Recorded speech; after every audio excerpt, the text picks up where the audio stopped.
بقولك عايزه اعمل خطه على جوزي تخليه يكره كل النسوان، عشان خاطر ده انت صاحبتي الوحيده. طب تعالي لي، بس تعالي لي بكره هقولك هتعملي ايه بالظبط.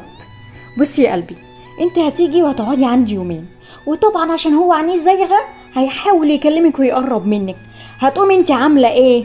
هتقومي مدياله كلمتين تخليه يفقد الثقه في نفسه تماما، ويخاف يبص لاي واحده تانية. والله العظيم هقولك، يعني مثلا ده كتر خيرها مراتك ان هي شايلاك، تحسسين ان عمرك ما هتشفيه ولا انت شايفاه اصلا، وانه يعني اصلا مش اي واحده ممكن تبصله ولا تقبله، وانه دمه تقيل يعني.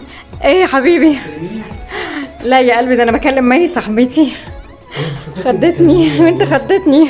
عمالك سامع زن لا لا لا، دي مي صاحبتي عايزه تيجي ان شاء الله تقعد عندنا يومين. بجد؟ اه والله، جايه من بكره.